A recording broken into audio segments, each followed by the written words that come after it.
جب یہاں پہ ہر ایک عورت کی خواہش ہوتی ہے مجھے ڈائمنڈز مل جائے, مجھے یہ جیولری مل جائے, میرے پاس یہ اسٹونز ہو جائے, ہر ایک کی ہوتی ہے نا, ظاہر سی بات ہے, میجورٹی کی تو ہوتی ہے, اس میں میں بھی ایک ہوں.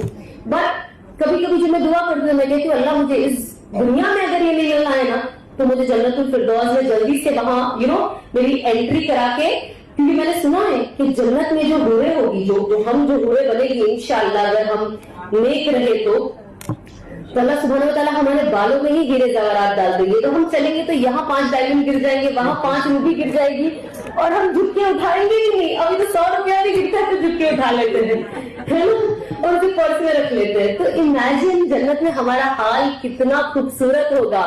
اور یہ آپ کو پتا ہے عورت کو جنت جانا سب سے آسان ہے, لیکن تو بھی انفارچونیٹلی کہتے ہیں جہنم میں سب سے زیادہ تعداد عورتوں کی ہے.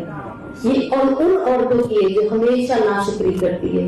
کتنی چھوٹی بات ہے, آج ہمارے شوہر نے کوئی ایک چیز ہمارے لیے نہیں کی, ہم فوراً اسے پانی کر دیتے, آج تک تم نے ہمارے لیے کیا ہی کیا. یہ ہر عورت کا پرابلم ہے. عورتوں کے اوپر بے شک بہت ظلم ہوتا ہے, میجورٹی واسط آپ دیکھو بہت ہے, لیکن جن پہ نہیں ہو رہا ہے وہ کتنے شوہر کے حقوق کو پورا کر رہی ہے. شوہر کہتا ہے نہیں جانا, جا کے بتاؤں گی کیسے نہیں جانا ہے, یہ تو ہمارے حال ہے. شوہر نے 4 فون کر دیا کہ تم لیٹ کیوں ہو رہا, اگر آپ بائی چانس کوئی شوہر کے بنا جانے والا ہے تو اب اور لیٹ ہوگی, میں تو بلا لوں جو فون کریں گے تب آ جاؤں گی. یہ کیا بات ہوگی؟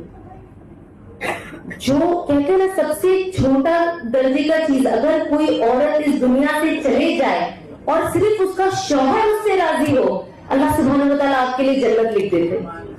کیا کیا آپ نے, صرف شوہر کو راضی کیا اور کیا ہی کر لیا, پورا دن آپ نے کیا مصلح پڑھا ہے, ہاں کتنی نفلیں پڑھ لی, کتنے نمازیں رکھ لی, کتنے روزے رکھ لیے, ایسا کیا ہی آپ نے زکات اور صدقہ دے دیا, ہاں لیکن صرف شوہر آپ سے راضی ہے. تو دیکھیے ہمیشہ ہم بولتے بیوی کے حقوق, بیوی کے حقوق, بٹ انفارچونیٹلی آج شوہر کے حقوق بھی کچھ نہیں ہے بھائی بیوی کے پاس. ہم نے ایک قسم کھا لی کہ ہم اپنے شوہروں کی سنیں گے ہی, اور دیکھا دیکھی اگر کسی کا شوہر زیادہ کماتا ہے, کسی کو وہ اپنی بیوی کو کچھ لا کے دے رہا ہے, تو ہم نے اپنے شوہروں پہ برڈن ڈال دیا ہے. اس کے ہسبینڈ نے 2 چوڑی لایا ہے نا, تم کو بھی منیمم 2 لانی ہے. اور اس سے کیا ہو رہا ہے, ہم اپنے شوہر کو حرام کی طرف دھکیل رہے ہیں. کون بن رہا ہے ذریعہ حرام کی طرف دھکیلنے کا؟ بیویاں. اس کا بچہ یہ اسکول میں جاتا ہے, تم بھی کیسے بھی کر کے میرے بچے کو یہی اسکول میں ڈالو.